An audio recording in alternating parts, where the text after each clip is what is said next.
I can't. Yeah, you can. 3, 2, 1, go. Right, 50 and coping. You see, now it is 50 and coping rather than the charity, which is lucky. We have decided, and by we I mean me.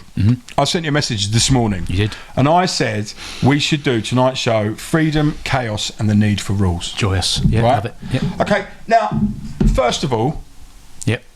before off air and all that, Yeah. you said to me that there was a difference. Yeah. Can you explain this concept? There's a difference between you and me. There's many differences between you and me, whether that's stature, history, appearance, lots of things, which I think is great, and I think that's part of what makes this podcast successful, because I like it a lot. Are we successful? Are we? Well, we think we are, so that's what matters, cool. isn't it? Okay, Yeah. just checking. And I am, by nature, or nurture, maybe, Yep. a rule follower. So if I drive into a car park and the arrows on the ground say you've got to turn right here, I will turn right there. Yep. And I'll always follow the arrows, and I get very angry with people that aren't following the arrows. You get terribly angry with me, and my wife does. Yeah, I would. Yeah, I don't care what the ground says. I'm sure. Whereas you, I could have predicted your response there, really. Am I that predictable? You're I am, not a rule follower. I'm not sure I'm a rule breaker either. Okay, that's complete rubbish. Yeah, so I think through most of my life, I've definitely been a rule follower. I like rules. I don't know what that says about me, but I like knowing where I am. Understanding a process makes me feel comfortable. But I guess as I've got older, certainly in recent years, I've started to question, should I really be following that rule? Does that really make sense? And being a bit more of a free thinker and breaking away from those chains. I wonder, as you get older, you literally have more life experience. Yeah. And that life experience gives you a way to analyse what rules are important. Yep. And what rules aren't. Yep. When you're younger, if you are a rule follower, you think there will be consequences. Yeah. So if you do not follow the lines on the road in the car park, you will not find a successful parking space, and someone might get pissy with you. Yeah, well, definitely. Right. So when I was younger, there's an arrow on the floor. I couldn't care less. Yeah. There's a parking space. Yeah. Okay. So some might say that would make me a little bit, I don't know, I don't really care about anybody else. I'm just going for myself. Okay. Yeah. Now, if I don't look after myself, nobody will look after myself. Right. But I am not a person who goes out of their way to piss somebody off just because I can. Yeah. So when I am driving in a different way to the arrows say, it's just because I've seen a gap, I'm going to get it. 9 times out of 10, I don't think I've ever had an altercation in a car park in my whole time, but I have just parked in a parking bay. Yeah, I follow those rules because they're necessary. You don't park in the drop-off point outside Tesco's? No, I don't do that because that pisses me off. Yeah. So I pick which rules I follow. Yep. Now, there's a difference between societal values, rules, and laws. Yes. So I'm going to open this because I've got dry gob. Do that. Sorry. 1 sec. So, laws. I did not do that in the microphone this time. So, laws. Yeah. Everyone says that you have to follow laws because otherwise you're... It'd be chaos. Yeah. Well, no. Not yet. Okay. Right. So we have to follow laws because that's the law of the land and you get in trouble. Yep. I put to you that laws are things that we agree, to follow, because at no point from the day that I've been born till the day I die will anyone ask me if I'm opting in to the laws that have been agreed upon. Yep. Okay. Okay, so where I'm going with this is, who wrote the law book? Why did they have so much power? Yeah.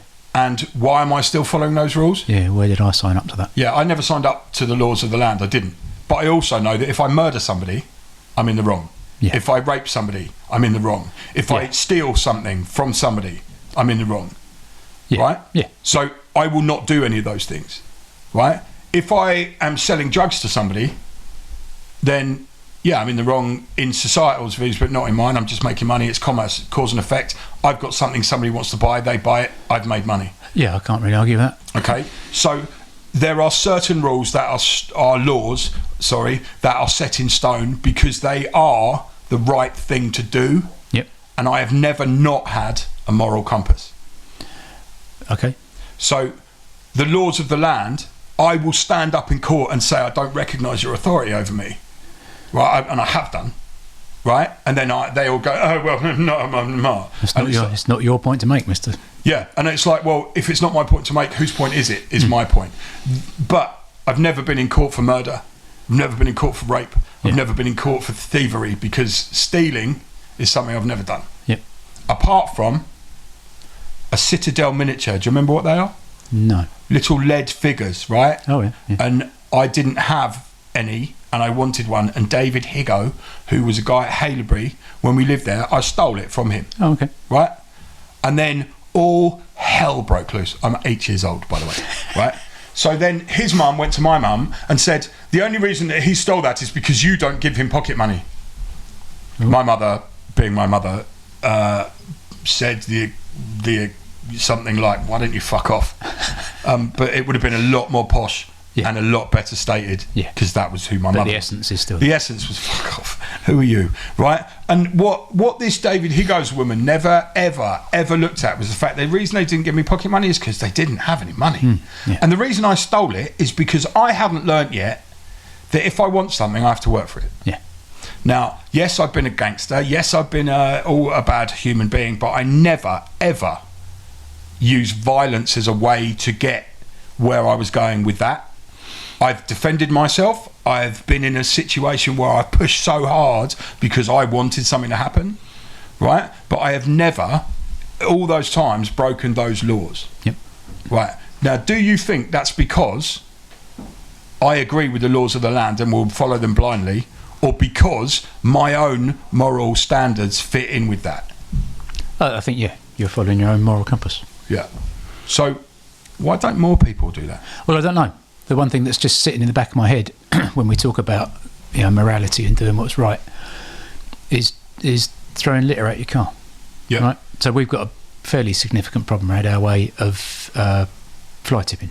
Right. Yeah. Mattresses, old bits of crap everywhere, and people get really annoyed by it because obviously it spoils the landscape, makes the whole area look messy, and people just seem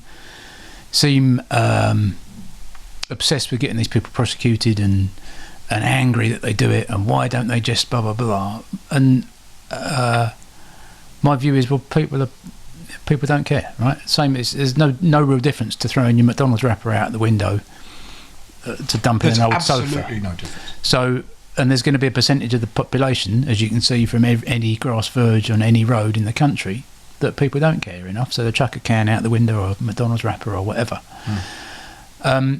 And whilst you've got people that would do that, then you'll always get that outcome. Right. Yeah. Okay. So why do you have people like that? What's wrong with those people? Why don't they think, I shouldn't really do that, I'll just put that in the bin when I get home? Right. The throwing the rubbish out of the window in your car is because you're a lazy prick, but you don't want a messy car. Right, so all you've got to do is take that in with you at home. Yeah. I think there's certain people who will see themselves as rebels, right, for doing it, but maybe they want to be a bit freer in their life, and they haven't got the opportunity, so they take it where they can. The other thing is, I don't care. I don't care. Somebody will pick that up. I don't care. Yeah. And there's a lot of that.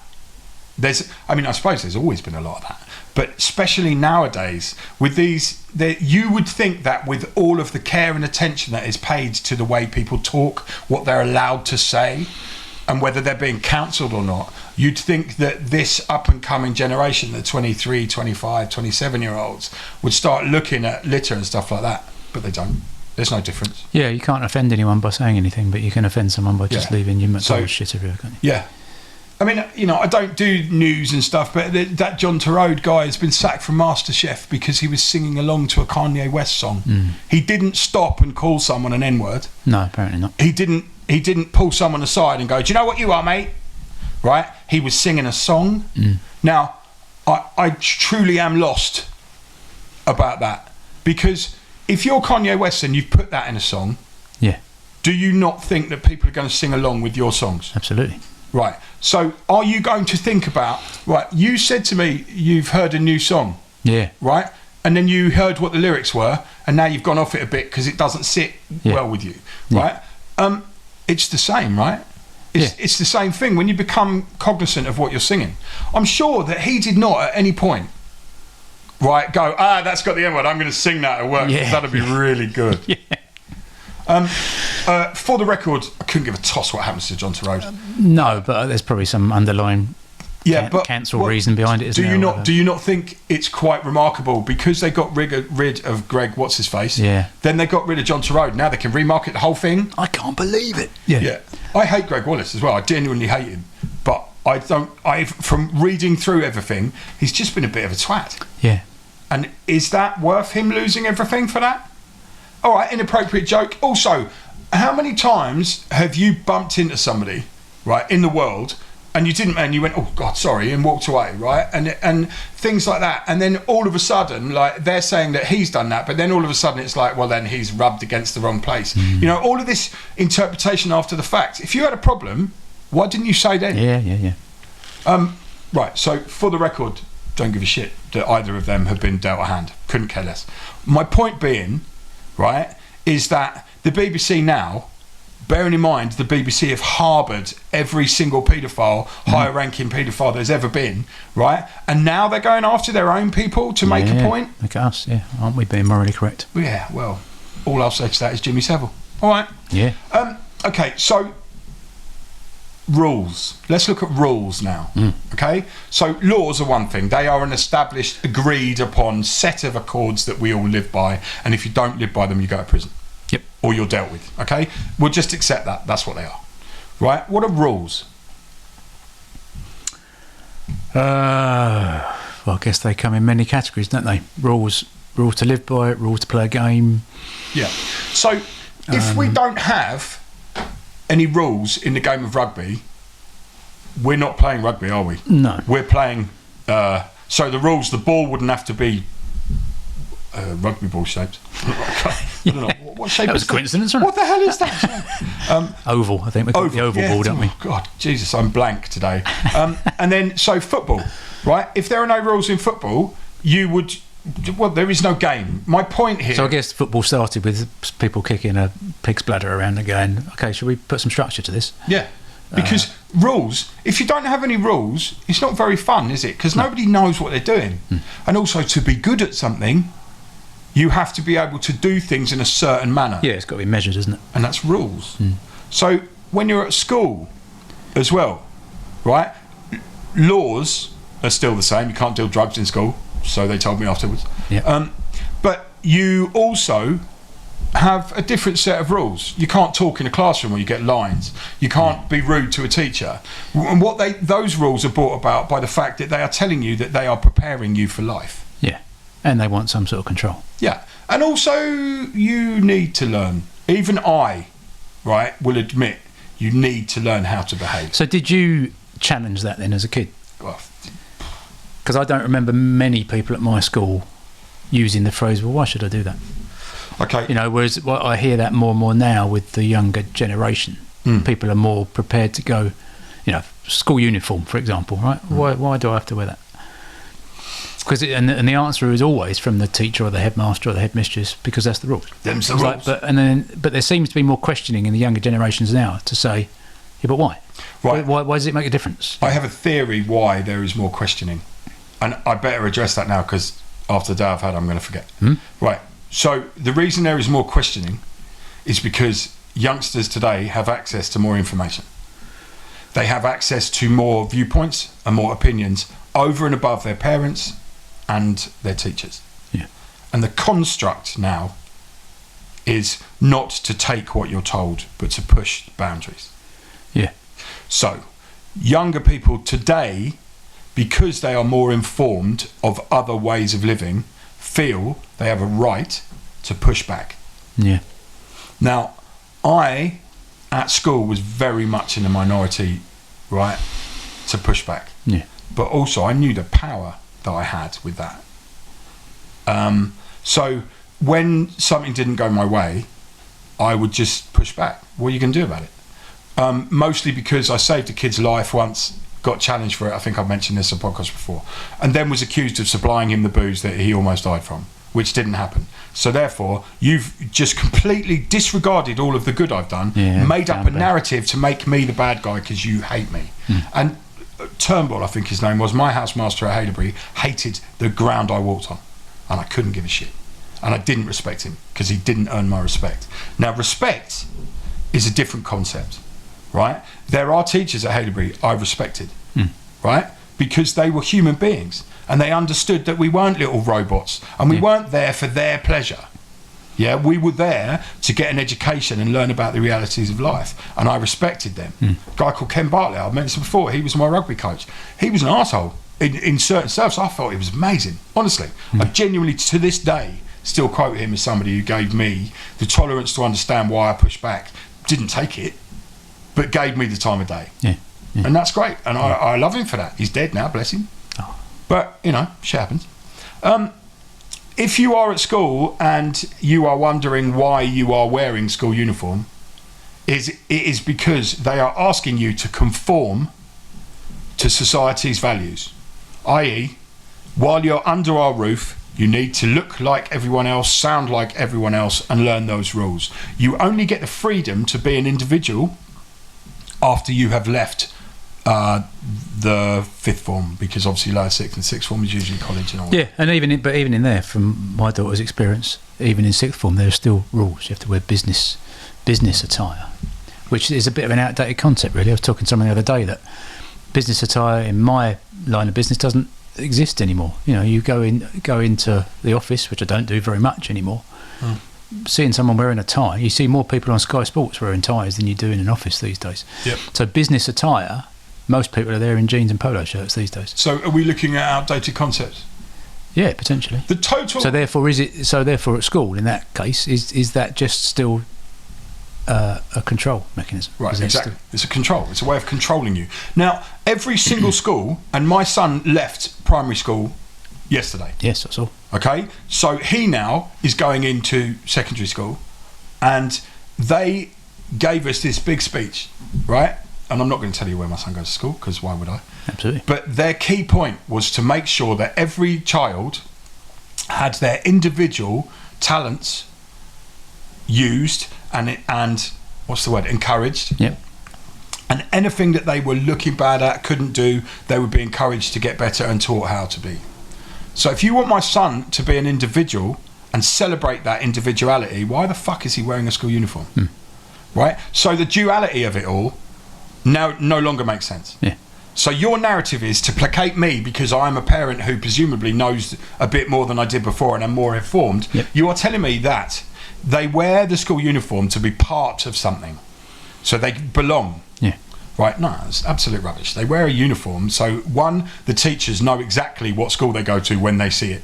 Two, they are the same. They are little robots who follow the same rules, right? And you can hide it and phrase it any way you want. That's what school uniform does, right? But also, on a positive note, school uniform also means that you do not have freedom of choice while you're in this place, so therefore you have to conform. Now, conforming is something I've always struggled against, but I do see the necessity of it at the beginning of school. Yeah.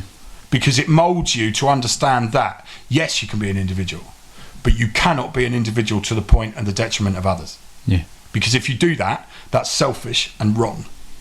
So when you are at school and there's some chimp in the back giving it like, I don't want to listen, I don't want to learn, that fucks everything up for everyone else. Yeah, totally. And that's my biggest fear for Samuel, because Samuel's intelligent, right? But also he's sensitive and he wants to learn and he wants to be there. Why should some other kid, because they are like me, right, in theory, why are they allowed to take it away from anyone?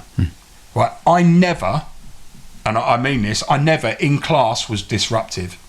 I never stopped anyone else from learning, because actually I love learning. Yeah. That's why I got 2 A's, 5 B's and 3 C's at GCSE, and I didn't even go to one single geography lesson after I got kicked out of it, and I got a B in fucking geography. One, that wants me to ask 2 questions. Firstly, is geography a subject? Discuss. And secondly, fuck off with your teachers and your stupid bollocks. Mr. Pyle, that was his name, and he had a ginger moustache and a mullet. Excellent. And you're going to tell me how to behave? I don't think so. So he put my back up immediately. Yeah, quite clearly. So do you know what happened though? I then wanted to prove him wrong. Stupid man. Right, he would probably claim that he sent me out because he knew that that's how I get it. Motivation. I bet I'm part of his positive feedback on the tick boxes of passing, aren't I? Yeah, well, they should have asked me all about that. What I would say is that when you are in the younger stages of education, conforming up to a point is important. Don't destroy anyone else's learning experience, right? If you want to push back in private in an office when you've had the bollocks to stand up, not hide behind your peers, and walk into an office and politely point out why you're not going to do something. Because also, if you shout and scream and smash things, you're just going to get kicked out. You're not going to get anywhere. So yeah, I get it, and that's life experience talking. And if you want to know, yes, I smashed up half the art school, and I smashed up a teacher's office because they locked me in it. Very stupid thing to do. I am incidentally not proud of that. That art school thing is traumatic, but there's a big reason for that. I handed in a project, they said I didn't, so I only got a B in GCSE art, and that meant a lot to me, and I was supposed to get an A and I didn't get it. And basically my dad handed the project in, and he did hand it in to the guy, and the guy lost it and didn't put it in for submission. Right, so I am not proud of how I reacted to that. He, presumably my father that is, isn't proud of having to come and dig me out of that pile of poop. Yeah. We have talked about it since.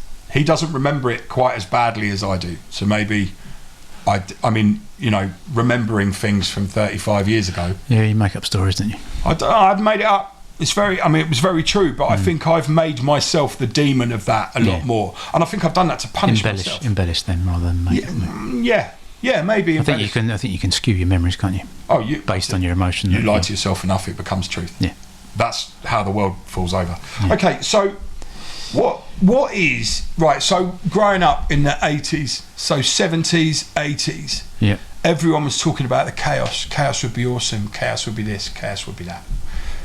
The only way to go forward is chaos.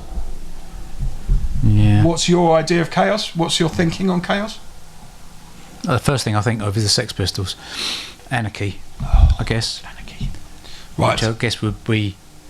I mean, I was pretty young when the Sex Pistols were out, but that was probably my first experience of rebellion, was the whole punk era, I guess. Yeah. You know, fuck the state and all that.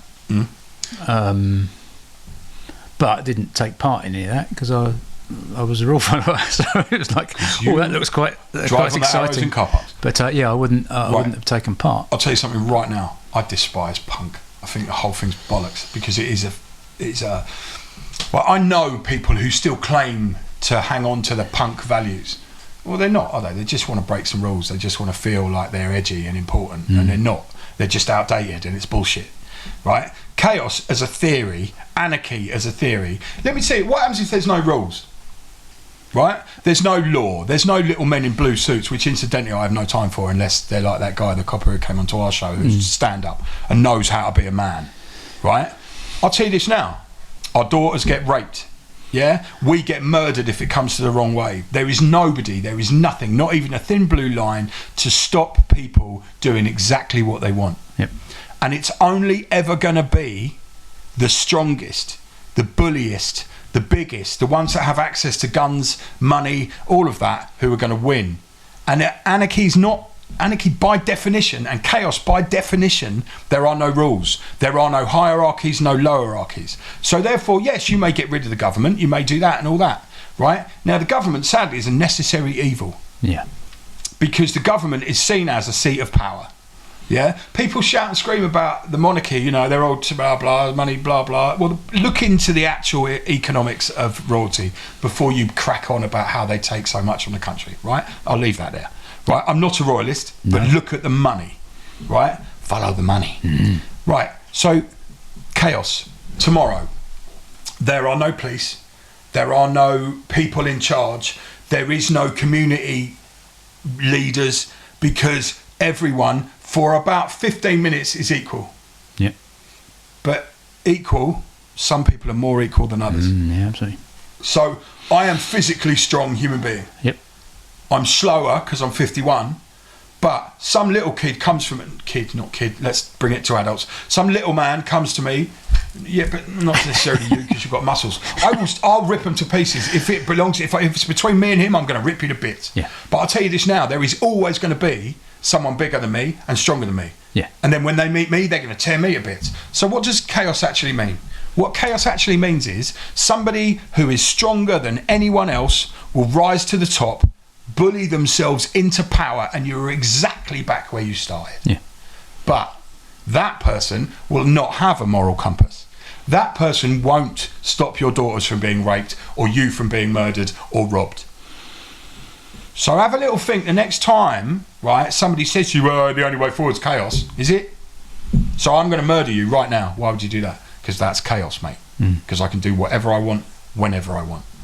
And I'm a great advocate for saying that. I'm going to do whatever I want, whenever I want. But whatever I want is not anything that will harm other people. Yeah. And also doesn't push back against, against people around me, my community. I'm obviously, community is very important to me. Yeah. Having been in a group today where there are some people who are seriously going through the mill, man, but they're all there and they're laughing around a table because they've met a set of people they like. Yeah, exactly. And, have a look at that. Now, Josie, our mate Josie, who's been on this, the holistic practitioner, yes. right? I think she's right when she says, look, what we should all do is we should live in these community areas that are governed and have their own budgets sorted by their own people. And then if you're in the wrong and you go against that, not in a bullying way, but if you steal something from somebody else, or you're violent towards somebody and it's not right, then you put out that side of that society. And if you don't live in those societal means, that's great. The only problem with that is human beings. Yeah, they do ruin everything, don't they? That's the trouble is, right? Everyone, there's an old thing I was watching that says, we all worry about the animals and the locusts that strip everything. The biggest set of locusts on this planet is us. 100%. Right? And also, why doesn't politics work? Because the people who are politicians are themselves human. Yep. And there is no consequence, really, apart from they might got found out. So, someone was telling me, was it you, about the £500,000? Yeah. Right. Who was it? David Lammy. Right. And who is David Lammy? One of the ministers in government. I don't really follow the news, but yeah, he's accumulated over £500,000 in expenses in about 6 months or something. Right. So to quantify, expenses is travel, food at work, and accommodation at work. Yeah. £500,000, and it was about £2,000 a day, I think someone said. Yeah. Well, I would struggle. Yeah. To spend £2,000 I like a my day. food, but that's quite a lot of food. No. That's a lot of meat for you, isn't it? It is, a lot of steaks. Yeah. I'm completely and utterly confused how his office, the people around him, let him do that. Yeah, I mean, he's a person representing the governing body of the country, and he's not following his own rules. Or maybe he is. Maybe there aren't any limits, but you would have thought there'd be a. Well, how many times have we heard about? Well, the what's the word? The expenses have been there's been a big expense thing, right? Every 5 years or so, there's a big hoo-ha about politicians' expenses. Yeah. And isn't it funny how the people that they're looking into are usually somebody who is messed up in some way, and the government want them gone because they become a liability. Look at expenses. Well, obviously, Mr. whatever his name is, can't remember what he said, he is useful. Because while he is still useful, they will tolerate £2,000 a day expenses. Yeah. Mental. I mean, £2,000 a month isn't accepted, is it? I've struggled to do that. Even travel expenses at work, I don't think I've ever got that high up. Right, with also hotels and right. So travel expenses. Have a look at that. Right. So the government, if you're high up in the government, you have a car, right, that takes you everywhere. So you have no travel expenses. If you go on a plane, right, then okay, you're going to have to buy a ticket. Right. So presumably, because you're a politician, you're going to fly business class, right? Well, that's my money you're spending in theory. Yeah. So shouldn't you be in cattle class? Well, it's not safe. It's not safe. Why? Why are people going to kill you? Because you're a politician. You don't do the right thing. Do you know what I mean? Why can't you sit with the cattle that pay your wages? Yeah. And this is what does my nutting. These public servants. Yeah. You're not a public servant, mate. You are rinsing it for everything you can. But let me say this out loud again. Without government, we are screwed. Yeah. Or without an equivalent, we're screwed. Yeah, and I guess that's where rebellion is heading, isn't it? We want to change change whatever is the ruling body, and whether that becomes decentralised, as Josie's talking about, whatever. I think. But in order to get that approved, you've got to get the people that are currently in charge to approve it. So it's never going to happen, is it? You know? Right. So politics is built on promises to the people underneath. Now, I learnt a very long time ago, just from being cognizant, that all of these promises made by different people end in the same result. Yeah, they never come true. And do you think that's part of why the younger generation are more challenging of rules? Because they see... Well, they're educated. They're more educated about the end result. So therefore they see the ongoing car crash that our government is, whether it's Labour or Conservative or not. I mean, I think... going, well, the people in charge don't seem to know what they're doing, so maybe the rules that they make don't make sense, and maybe I'll go, well, fuck that. Why would you follow a set of rules that are showed to be governed and the reins held by a system that doesn't work? The only thing I will say, though, is there's an awful lot of dissent, but no answers whatsoever. No. So all of the people around who are saying, well, I don't have to follow this because of that, it's like, well, what do you suggest? What's the alternative here? What is the alternative? I can tell you now, right, that people will follow the NHS bus advertising campaigns of the future ad infinitum, right? Brexit was sold on a lie, right? And because of that, our country now is in freefall decline, money-wise, right? We also have to suck up to that orange monkey who's in charge of America, right? Who, quite frankly, is obviously one of the most corrupt people in the universe. And fuck Trump. I don't care. Anyone who likes him, fine. That's your opinion. But look at the reality of it. Look at the reality, right? He's so arrogant, right? He pushed against tariffs to other countries. But is that arrogance, or is he really clever? Maybe. Now, if you're really clever, you change the system. But don't ever think that that man is working for the people, right? He has an agenda. Yeah, he's very clever. I'm sure he does. Yeah. Right? He's very orange, but he's very clever. Now, the reason why I was so vitriolic about him is I wanted you to see the juxtaposition of arguing for and against him, right? You argue against him, it's very easy. That's shooting fish in a barrel, right? He's got litigation all over the place.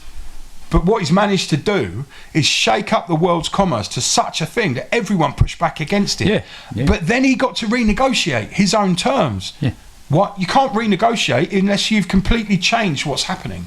It's very clever. Yeah, he's doing some great stuff in the healthcare sector as well. Right. The weird thing is I don't know why he hates Obama so much, because Obama tried to do the healthcare thing and that as well, you know. And I don't understand the ins and outs of that politics. No, not at all. Apart from he's orange. He is orange, yeah. Is that racist to call him orange? I don't think so. I don't think orange is a race, is it? Because I don't want to get cancelled by the BBC. No, that's true. Oh, wait, I don't work for them. I would really like everyone who watches this, be that 5 people or 500 people or 5 million people, to understand the reality of the places that we live in. We are totally open to corruption, bribery, anything that funds a politician's way of life to their agenda. We are at the mercy and the whims of that. But without a replacement system, we cannot live in chaos, because chaos does not work. No. So what about people that live on communes, right? They're self-sufficient, off-grid. They go back to what I guess we would have been when we were nomads. There's 150 people. Are they all equal? Or is there a leader? I think, I don't know. I think I've not got a huge amount of experience of it, but you've got people in there that will cook, you've got people in there that build things, you've got people there that make things, you've got people that will do the making clothes or whatever, people that would educate the kids. How did we start society? Before politics, before that, we had people who could make weapons. We had people who could make clothes, we could have people who did the cooking, and we had people who could do the farming. Yeah, so you're in a relatively small group and you've all got your role. Yep. And therefore you're all bringing something to that group. What happens when somebody comes in who doesn't work and doesn't provide for that group? Well, they're not contributing to the group, are they? So they're not welcome anymore. Get excluded, I guess. Yeah. So that, on a very basic level, is what society should be. Yeah.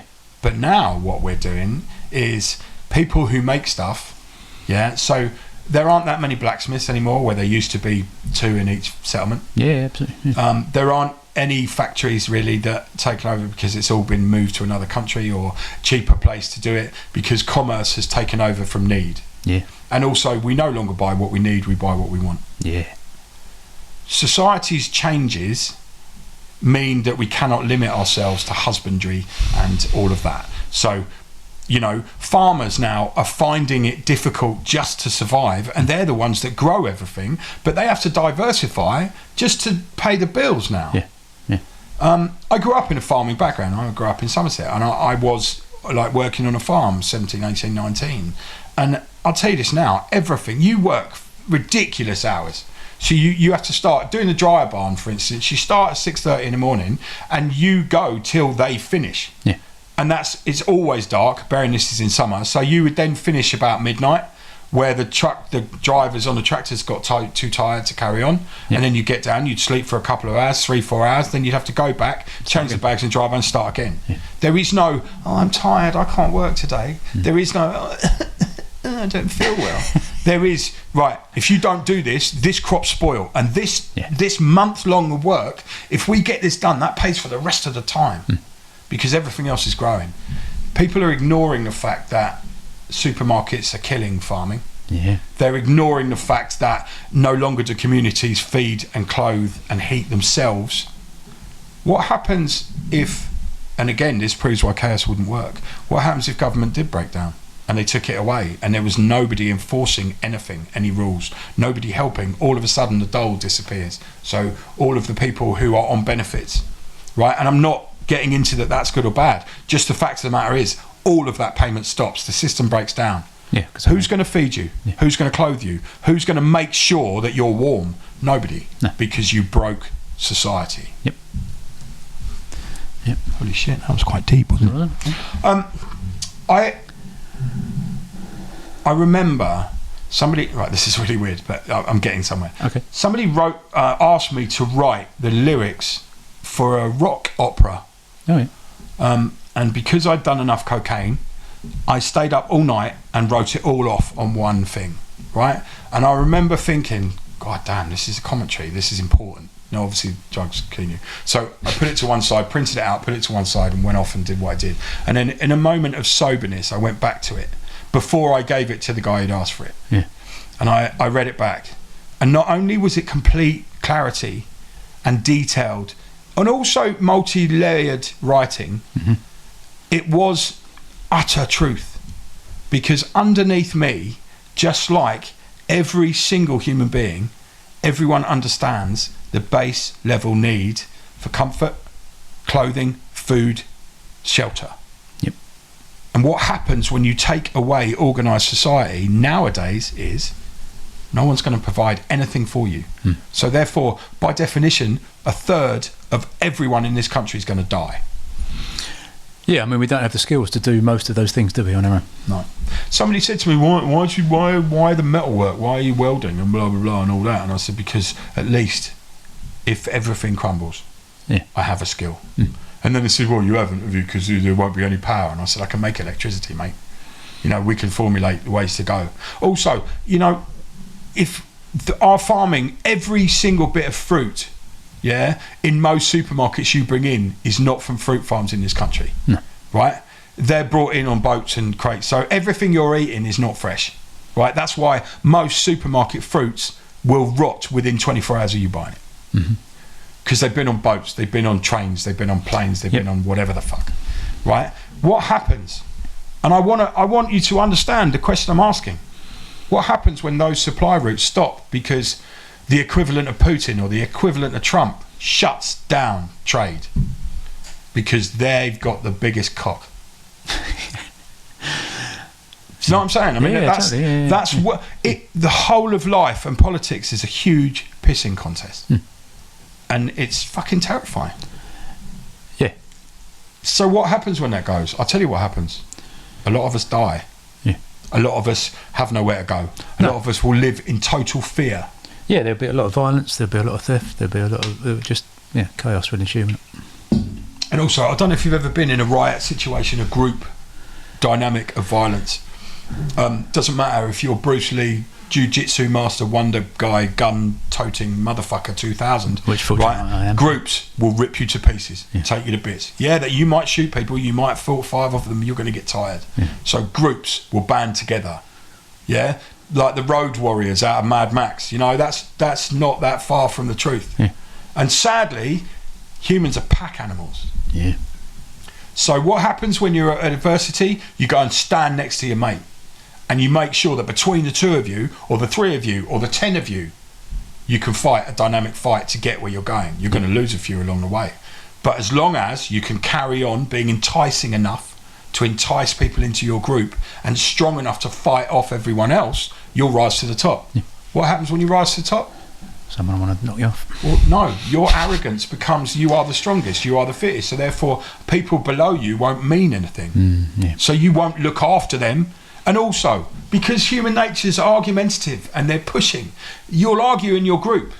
And then the person who's risen to the top, who was the best at what they do, they'll off you. Caesar, stab him in the back of the head, make him disappear, we'll get somebody else.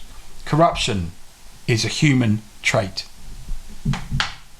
I don't know where this is going, right? But what I will tell you is that chaos as a concept can't work. And I'm not saying that you can cherry pick the rules you follow, but what I am saying is there's a lot of rules that don't mean anything. Yeah. Right? So let's go back to where we started. Those arrows on the car park floor, they're there to make your life easier. They're not there to tell you what to do. Yeah. And people who are stupid enough, like me, not to follow them because you don't want to pay attention to those rules because they're not important, maybe you should have a look at all the rules. And I'm talking to myself. Have a look at all of the rules and see where they will lead you if you don't follow them. Yeah. Because one day I'm going to pull into a parking space and have an accident. And I'm saying that like it hasn't happened. But we all know possibly it has. So, rules. Yeah. Laws. Yeah. All of that. Yeah, we need them, don't we? Can you have freedom without rules and chaos? You know, if there was chaos, right? In theory, you have freedom, but we've discussed the reality of it. Yeah, freedom's an interesting one, isn't it? I've got freedom tattooed across my back in 3-inch high letters. Right. Didn't realise you were a George Michael fan, I have to say. Well, that's lucky because I'm not. And I have nothing against George Michael. I quite like the song Faith. Good. And him falling asleep in a Range Rover stoned out of his nut is just hilarious.